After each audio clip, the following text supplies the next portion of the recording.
Sallallahu ala Muhammad Sallallahu alaihi wasallam. Apa itu at-taubah? Ya. At-taubah itu dia bagi kemudian jadi tiga syarat.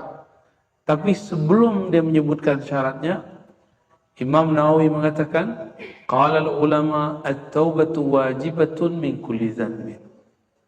Orang awam mengira baca istighfar itu sunnah. Taubat itu dianjurkan. Bukan. Taubat itu wajib. At-taubatu wajibatun min kulli dzanbin. Taubat itu wajib setiap kita melakukan dosa. Ayatnya jelas sekali, ayyuhallazina amanu tubu ilallah, ya. Taubatan nasuha. Wahai orang beriman, taubatlah kamu kepada Allah. Berarti itu wajib, ya. Taubat yang nasuha. Lalu dibagi, dosa itu terbagi dua. Ada dosa antara hamba dan Allah, ada dosa antara hamba dan makhluk. Kalau dosanya antara hamba dan Allah, maka cukup melakukan tiga hal. Pertama, ayyuqli'a 'anil ma'siyah. Menghentikan maksiat, itu sudah bagian dari tobat. Yang kedua, ayyandama 'ala fi'liha. Menyesali perbuatannya. Ini yang disebut muhasabah, dan ini biasanya dibimbing oleh seseorang. Biasanya kalau ada orang yang membimbing kita, jadi lebih enak. Jadi ketika kita dibimbing, ada namanya talqin istighfar. Istighfar itu dibimbing per anggota tubuh. Astagfirullah, ada dosa mata, dosa telinga, itu bisa bikin air mata berlinang, ya. Dalam hadis dikatakan an-nadamu taubah. Penyesalan itu indikator utama seseorang sudah atau sedang bertobat. Jadi kalau ada orang gampang nangis, nah itu bukan karena hatinya bersih, tapi karena dia merasa hatinya kotor. Nah, jangan GR dulu. Karena kita merasa kita kotor, maka kita nangis. Ya. Yang ketiga, kalau dosanya masih kepada Allah, ayya'zima alla ya'uda ilaiha abada. Bertekad untuk tidak kembali, bukan berarti dijamin tidak kembali. Itu dua hal yang berbeda. Apakah kalau orang tobat hari ini, besok dijamin dia nggak maksiat? Nggak tahu juga. Yang penting sekarang dia berniat dulu tidak kembali. Kalau besok takdirnya dia maksiat lagi, ya dia tobat lagi. Gitu. Ini berbeda dengan pemahaman banyak dai dulu. Kalau kamu tahu berapa dai, tobat cukup sekali. Ya. Bukan tobat cukup sekali ya. Setelah tobat tidak ada lagi maksiat, maka nggak boleh tobat sambalado. Tahu sambalado, Pak John? Pak John makan waktu di Jambi ada sambalado nggak? Pedes, tapi nggak kapok, malah diulang kan gitu. Itu ilustrasi yang sebenarnya saya yakin itu bukan dari Allah, tapi dari iblis. Akhirnya orang-orang ngomong, ya sudah nanti aja tobatnya kalau udah tua.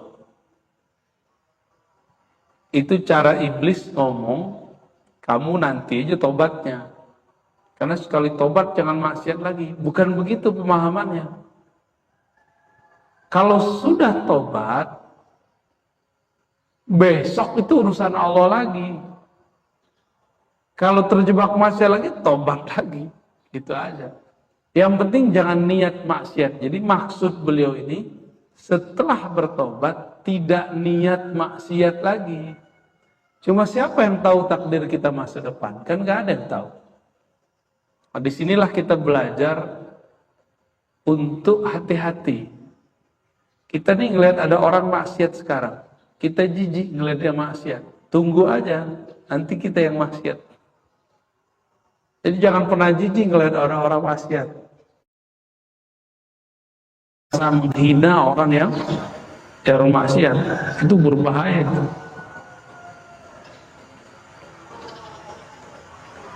Nah, jadi yang nomor 3 itu boleh diartikan niat tidak maksiat lagi.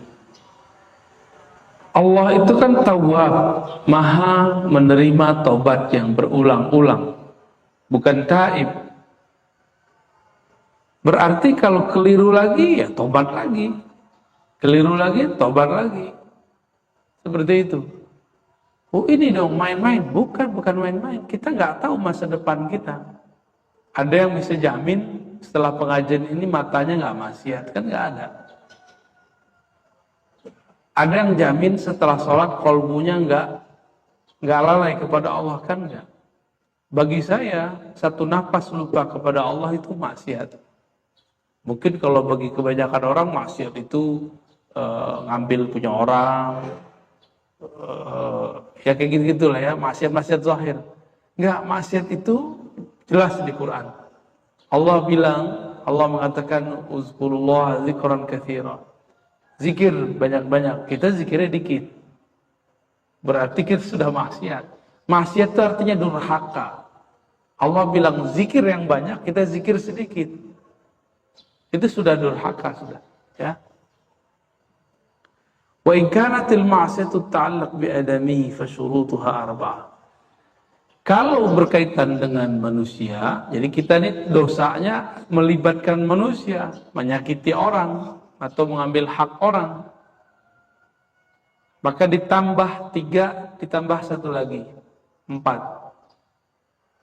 Mengembalikan haknya jika itu kita mengambil haknya, dan yang kedua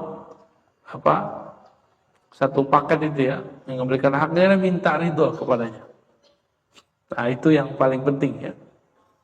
Kalau orangnya kita omongin, kita gibahin, istahallahu, minta supaya dia memaafkan.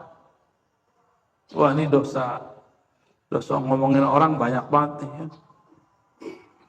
Kalau mencaci haddu qazaf, jika kita pernah memfitnahnya, maka harus meminta maafnya. Jika menggibahnya, meminta halal darinya. Wajibu ayyatuba min jami'i dzunub fa iddama min ba'daha sahat taubatuhu inda ahli al-haq. Ya. Kalau orang tobat, ini tobat maksiat itu kan banyak. Kalau dia tobat cuma separuh maksiat, ya separuhnya diampuni, separuhnya enggak. Itu disebutkan di sini. Dalil mengenai tentang taubat ini sangat banyak. Nah, jadi salah satu metodologi Imam Nawawi, beliau nukil ayat terus hadis. Ayat dulu baru hadis ya. Ayat pertama yang dinukil banyak sekali kata beliau ayat tentang taubat, tapi diringkas cuma jadi 3. Ayat yang pertama surat An-Nur ayat 31 ya. Watubu ilallahi jami'a, dan bertobatlah kepada Allah hai orang-orang beriman semuanya.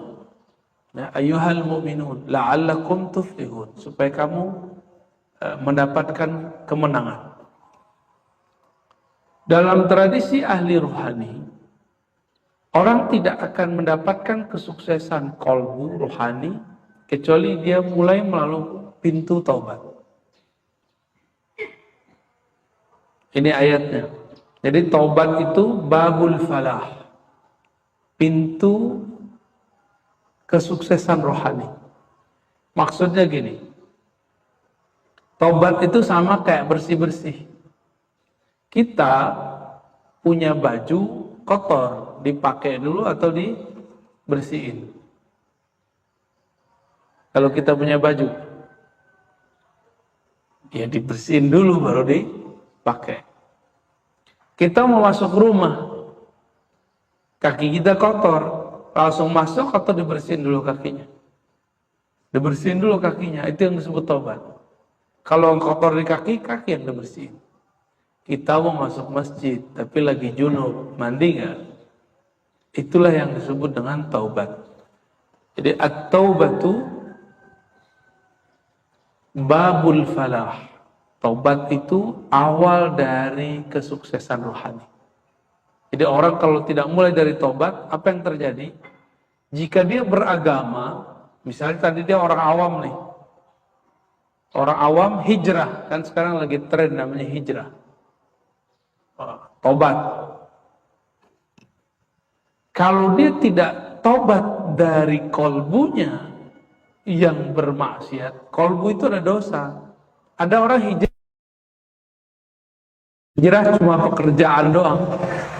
Hijrah dari pekerjaan bank, hijrah dari rentenir, itu hijrah zahir doang. Ada yang hijrah cuma dari jilbab menjadi pakai jilbab, dari pakai celana ke pakai sarung gitu, atau celana di bawah kaki menjadi jingkrang. Itu baru zahir. Dari tidak berjenggot jadi berjenggot, itu baru zahir, nggak ada efek kepada rohani. Yang ditobatkan harus semuanya. Itu kata Imam Nawawi tadi. Maka wa tubu ilallahi jami'a, ini juga bisa berarti jami'an, ini bisa berarti tobatnya utuh atau orang berimannya utuh. Jadi tobatnya zahir batin. Misalnya kita pernah sombong, sombongnya ditobatkan. Ya Allah, aku sombong, ampuni sombongku. Pernah sombong nggak? Pasti pernah sombong. Nggak ada manusia nggak pernah sombong. Saya aja pernah sombong. Ya. Orang ngaji kitab ini. Ngerasa lebih pinter dari orang, itu paling bahaya itu. Pernah ngerasa lebih suci dari orang nggak? Pasti. Ngerasa lebih banyak wirid dari orang? Pasti pernah. Ya. Merasa lebih baik daripada orang lain dalam hal apa saja. Itu kibir, sombong. Dan itu harus ditobatkan. Harus diikrarkan, ya Allah, aku sombong. Aku pernah merasa lebih baik dari orang lain.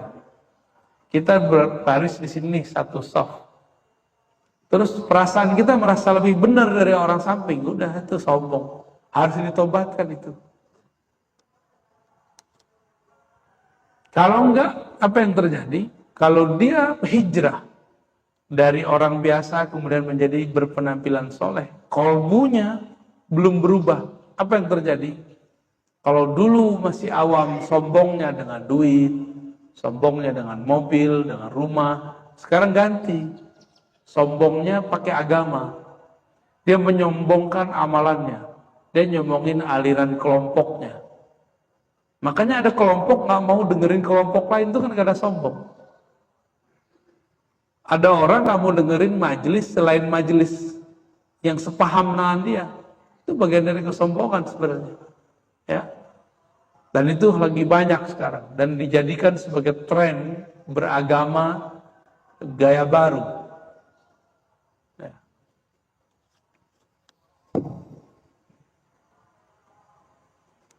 Lalu Allah SWT mengatakan istaghfiru rabbakum summa tubu ilaih.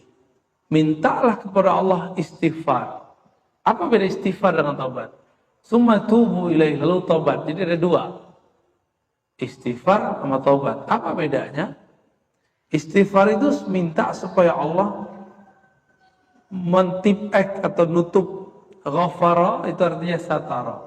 Istighfar artinya tolabus sitr. Meminta kepada Allah supaya menutup dosa. Kita kalau dulu di bahasa sekolah dulu mungkin kalau ada tulisan yang salah kita tipek. Nah itu namanya istighfar. Ya Allah, tolong tutup dosaku. Itu istighfar.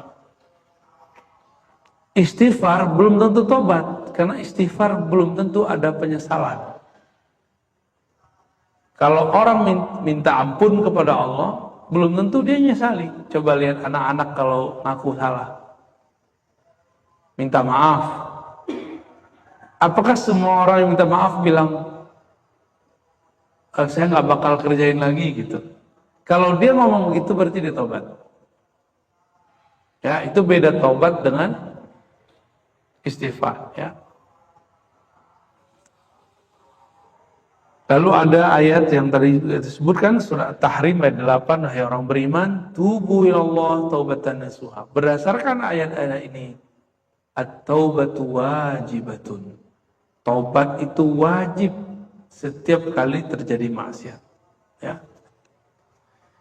Dan saya berpikir kita ini kan maksiat hampir setiap bernafas. Maka sebenarnya amal basic kita adalah taubat itu, ya. Jangan mengira taubat itu cuma dari dosa mata yang jelalatan, tangan yang suka nakal. Bukan, itu mah zahir biasa.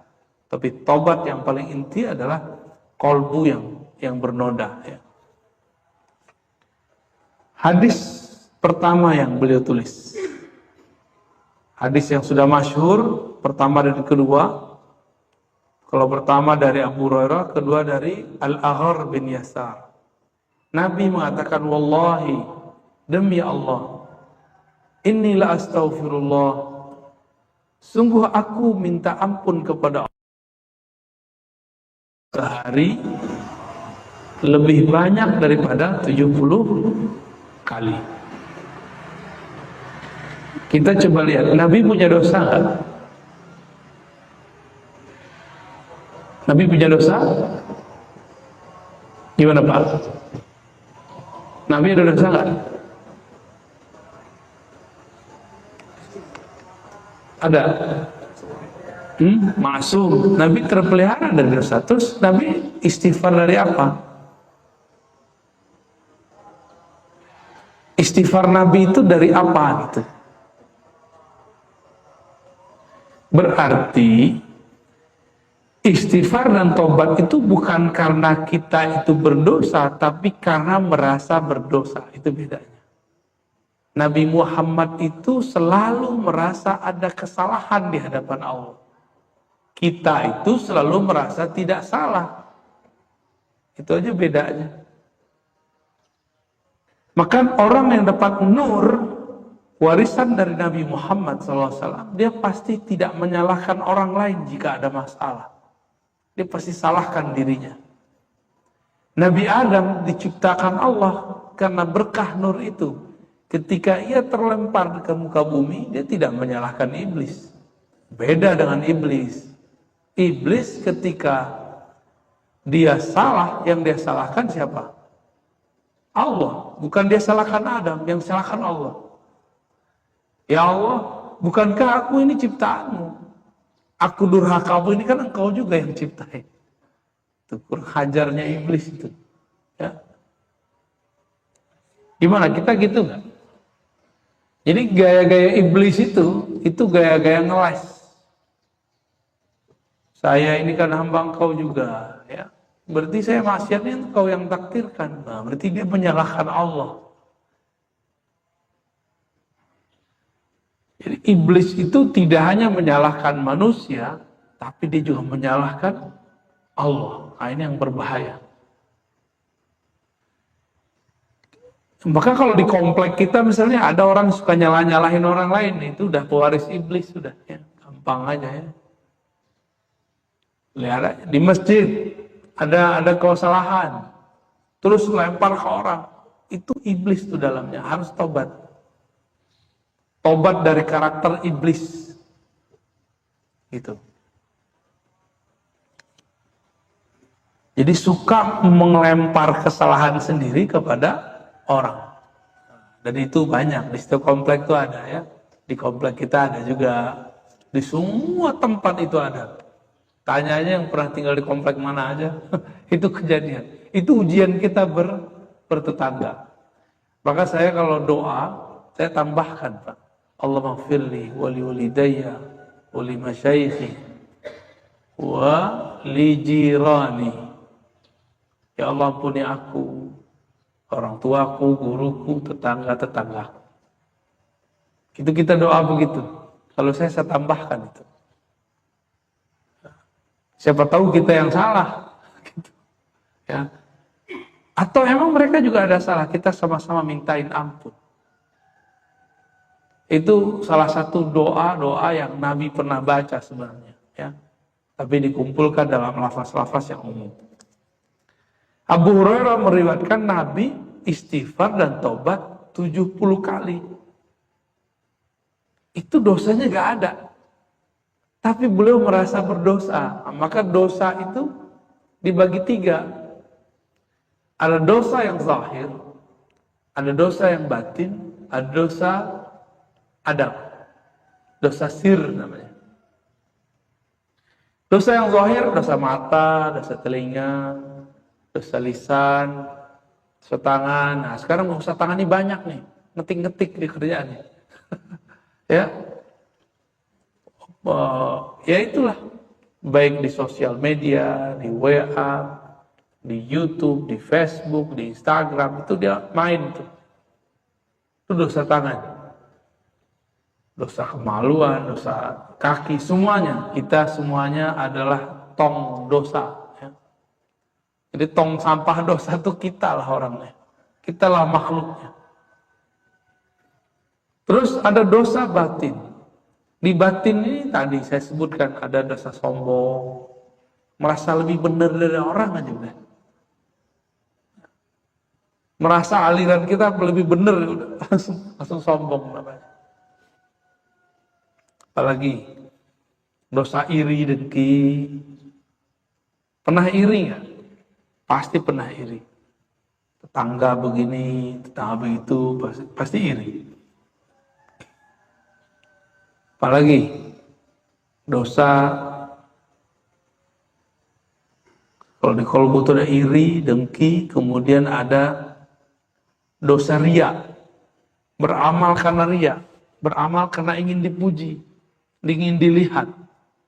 Jadi beda antara sombong dengan riya tipis. Sombong itu melihat diri, kalau riya melihat amal. Sombong itu merasa diri kita spesial, riya itu merasa amal kita spesial. Nanti tinggal dicek, itu ditungguin setan itu. Kalau ada orang punya jasa di suatu masjid, di suatu komplek, di suatu pesantren, lalu dia tersinggung di tahun kesekian, nanti dia ngomong, kalau bukan karena saya nih, masjid nih nggak jadi. Kalau bukan karena saya nih, komplek ini nggak bener. Kalau bukan karena saya nih, jalan di komplek ini nggak akan ada. Gitu. Kalau ada kalam-kalam begitu, berarti dia sedang memandang perbuatannya. Orang ini disebut riya. Berarti riya memandang amal. Gitu. Tipis ya. Kalau sombong, mandang diri. Ada lagi yang sum'ah. Beda sum'ah sama riya, tipis lagi. Sum'ah itu pamer. Saya pernah cerita ke beberapa teman-teman saya, dulu saya sama istri pulang ke Jawa tuh. Sampai di Jawa Tengah, pas pertigaan kita ditabrak sama truk, dan itu pas di samping saya itu. Kita di tengah, truknya bis kita ditabrak, truknya Masya Allah, truknya kemudian peot. Tiba-tiba ada mak-mak, jadi kita selamat semua, cuma kaget gitu. Lagi enak tidur malam hari bangun, pada shock semua. Ada mak-mak ngomong depan, kalau bukan karena saya sholawat, kalian gak akan selamat. Nah itu sum'ah namanya itu. Ya, orang pawang hujan tuh sering tuh sum'ah deh. Tahu pawang hujan Pak? Kalau orang datang membawa sirih. Kalau kita cukup doa, sholat 2 rakaat doa gitu aja. Kalau Allah kabulkan alhamdulillah, kalau enggak berarti ada yang kurang dari doa kita. Bisa datang-datang ke dukun Pak kalau pawang-pawang hujan itu. Sholat aja 2 rakaat, minta kepada Allah. Kan Tuhannya kita dengan Tuhannya mereka sama. Allahnya kita dan Allah dia sama. Tapi yakin kita yang beda. Ya. Nabi gak mungkin dosa pertama, gak mungkin dosa kedua, gak mungkin dosa zahir, gak mungkin dosa batin. Terus Nabi ngerasa dosa mana? Nabi merasa berdosa pada sirnya. Sir itu rahasia dirinya. Nabi itu sering kalau sholat tuh nggak di bumi. Lagi sholat, Allah perjalankan ke langit. Itu lagi sholat tuh. Lagi sholat, Allah perjalankan ke surga. Dan itu sering kita baca dalam hadis. Apa kata beliau? Ra'aituni nafsi, aku melihat diriku fi maqami haza, di tempat berdiriku ini. An-nar wal jannah, surga neraka. Kalau sholat itu kepada Allah saja. Nggak ada iming-imingan surga neraka. Nabi lagi sholat, dibawa jalan-jalan ke surga. Dari situlah Nabi beristighfar. Itu bedanya. Jadi Nabi menganggap munajatnya sempat tersedot oleh perhatian surga dan neraka. Maka dikatakan dalam hadis ini, di hadis kedua ya. Oh bukan, di hadis yang lain. Ada lafaz yang lain, di sini nggak ada. Innahu la yughanu ala qalbi. Sesungguhnya ada ghain pada kalbuku. Apa arti ghain? Ghain itu ya ghisyawatun nur. Tutupan cahaya yang meliputi kalbu Nabi. Itu cahaya apa? Kalau kalbu kita bercahaya, kita diperlihatkan Allah masa depan, masa lalu, atau surga neraka. Karena ada cahaya, saya bisa ngeliat ke depan. Karena ada cahaya, saya bisa bercermin. Kalau kalbu dikasih cahaya, maka kalbu akan bisa memandang masa depan. Gitu. Kalau kalbu Nabi diberikan pijar, maka kalbu Nabi bisa nyorot ke surga, bisa nyorot ke neraka. Maka jangan heran, Nabi itu diizinkan Allah mengetahui siapa aja yang udah masuk surga, siapa yang masuk neraka. Itu daftarnya udah ada semua. Jadi kita ini sholat pagi-pagi begini, itu Nabi sudah lihat. Sudah lihat. Cuma kan banyak yang beliau lihat. Beliau nggak sapa lah. Ya. Uridat alayya a'malu ummati. Amal umatku diperlihatkan kepadaku. Nah, kita lagi duduk-duduk mengkaji hadis beliau, itu Nabi sudah diperlihatkan.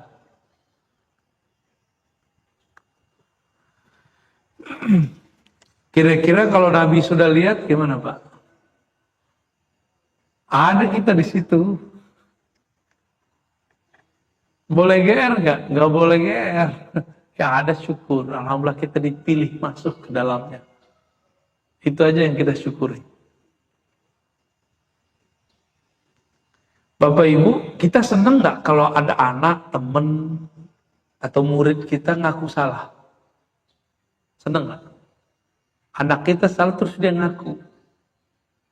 Atau teman kita salah, dia ngaku salah. Senang nggak? Jika kita senang, maka Allah lebih sempurna senangnya. Disebutkan dalam hadis ketiga dari Anas bin Malik. Anas bin Malik ini punya sebutan Abu Hamzah. Dia pernah berkhidmah kepada Rasulullah 10 tahun tidak digaji. Ada orang melayani kita, ya, tanpa digaji. Kalau ada dia pewaris Anas bin Malik, ya, dan itu dia nanti dikumpulkan di surga bersama Anas bin Ibn Malik. Dan itu ring satunya Rasulullah Sallallahu Alaihi Wasallam. Presiden punya pembantu, pembantunya itu menteri. Itu ring satunya. Kira-kira begitu modelnya. Anas bin Malik ini ring satunya Rasulullah. Kalau di kitab disebut Khadimir Rasul. Kalau saya nyebutnya Sayyidul Khuddamir Rasul. Penghulu, pemimpin para pelayan Rasulullah SAW. Apa kata Nabi? Kata Anas, Rasulullah SAW pernah mengatakan kepadaku, Lallahu afrah bitaubati abdih min ahadikum saqata ala bahirihi wa qad adallahu fi ardi falah. Allah itu sangat senang jika ada orang bertobat. Bahkan lebih senang motor, kehilangan kendaraan, lalu kendaraannya ketemu. Dulu kan kendaraannya onta. Kalau barusan saya sebut apa? Motor. Motor kita hilang, tahu-tahu ketemu, senang nggak? Duit hilang, tahu-tahu ketemu, pasti senang sekali. Di zaman itu dulu ada orang disebutkan seorang laki-laki, dia safar sendiri. Kelelahan, lalu dia duduk di sebuah pohon. Onta itu kan nggak perlu diikat. Onta itu cukup ditaruh, ikatannya itu cuma dicantol aja. Kalau ada pelepah kurma itu kan ada yang sudah dipotong, cantolnya di situ. Dia nggak akan lari. Tapi kali ini ontaknya lari. Dia di tengah padang pasir, bingung mau kemana dan bagaimana caranya. Dicari-cari, udah bolak-balik, udah ganti pohon, kelelahan, lalu dia kemudian kembali ke tempat pertama. Karena lelah, dia tidur. Di saat bangun tidur, ontaknya tuh jilat-jilatin dia, gini-gini. Maka dia bangun. Di saat dia bangun, digirang. Apa kata orang ini? Ya Allah, anta abdi, ana rabbuka. Kembali ke masjid. Saking girangnya, ya Allah, engkaulah hambaku, akulah Tuhanku. Padahal yang benar gimana? Ya Allah, akulah hambamu, engkau benar-benar Tuhanku. Tapi kembali ke dia, saking girangnya, ya Rabb, anta abdi, wa ana rabbuka. Itu kisahnya disebut di sini, Pak. Kita ringkas saja ya. Karena kalau dibacain Arabnya, cocoknya di pesantren. Dibaca atu-atu, diterjemahin. Nah, kalau di pesantren An-Najah, jamaahnya bisa kitab Latin, bukan kitab gundul. Itu terjadi. Girangnya bukan main, sampai dia salah sebut. Ada orang begitu? Banyak orang begitu. Kalau dalam tradisi al-zikir disebut syatahat. Syatahat itu saking girangnya, maka kau balik-balik ngomongnya. Tapi banyak orang nggak paham, dikira itu dia ngerasa Tuhan. Dia ngerasa Tuhan nggak? Enggak, dia panggil ya Allah. Engkau hambaku, aku Rabb.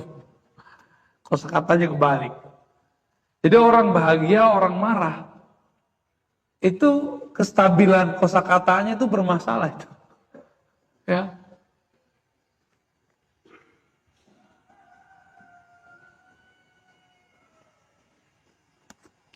Hadis berikut ya.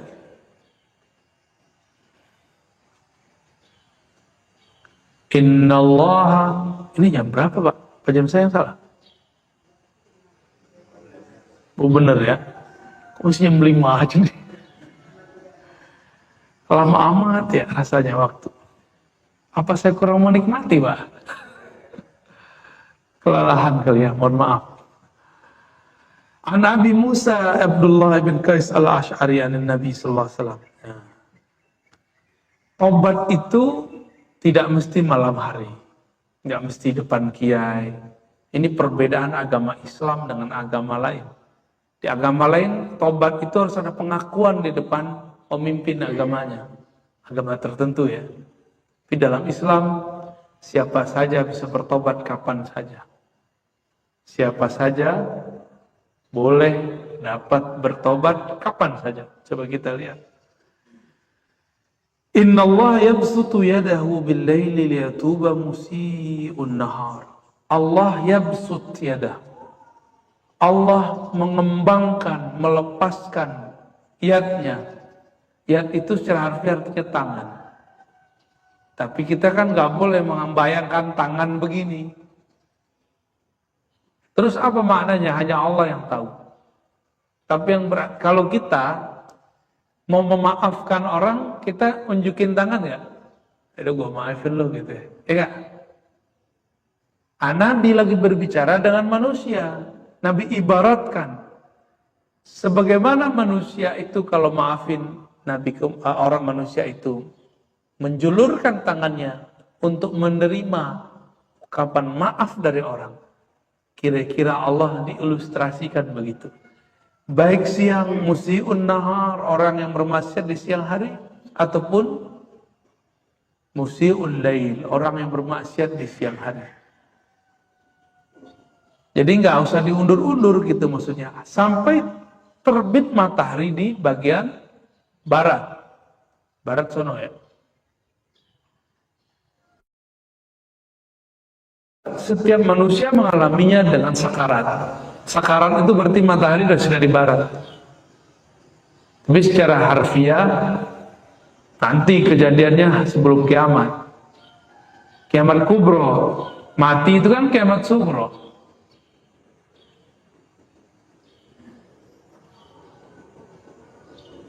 Ada makna lain dari maksiat siang dan malam. Bagi Imam Ibnu Arabi, maksiat siang itu maksiat ketika engkau merasa dilihat manusia. Maksiat malam itu walaupun di siang hari, tapi engkau bisa melakukannya secara sembunyi-sembunyi. Itu namanya malam. Jadi maksiat yang zahir, yang ada kelihatan di depan manusia, ada maksiat yang kita lakukan diam-diam, itu malam. Allah memberikan maafnya sama. Kapanpun kita kembali, Allah terima. Man taba qabla an tatlu'a asy-syams min maghribiha taballahu alaihi. Siapa yang tobat sebelum terbit matahari dari barat, maksudnya sebelum dia sakaratul maut, maka tobatnya diterima. Innallaha yaqbilu taubatal 'abdi ma lam yughargir. Sama ya. Jadi ini penjelasan makna hadis tadi. Selama belum sakaratul maut, maka taubat diterima.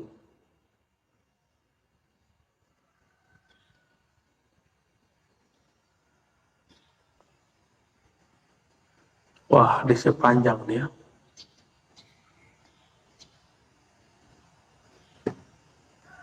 Cukup dulu lah. Tadi ada tiga dosa pasti yang paling penting. Dosa zahir, dosa batin, dosa sir. Nabi itu tidak mungkin dosa pertama, kedua, tapi merasa dirinya punya dosa sir. Dosa sir ini maksudnya ke adab. Masuknya ke adab. Nabi itu merasa tidak sopan. Nabi Nuh itu enggak dosa. Wajar udah 950 tahun dakwah, dicuekin sama kaumnya, malah dipipisi, itu kapalnya. Apalagi Nabi Ibrahim enggak dosa ketika berbicara berbohong tanda kutip. Tapi dia merasa berdosa. Nah, inilah beda Nabi sama kita. Kita dosa tidak merasa, Nabi tidak bermaksiat, tapi merasa bermaksiat. Nah, itu maksudnya ke bab adab. Kalau kita sudah masuk ke bab itu, berarti orang ini pewaris Nabi. Tapi kalau baru di bab pertama, kedua, orangnya disebut mukmin aja. Tobat dari zahir, mukmin biasa. Tobat dari sebatin, ini wali, awal kewalian. Tapi dosa, adab, itu adalah wali-wali besar, arifin billah. Ya, belajar itu Bapak Ibu. Cukup Pak Haji? Udah ya?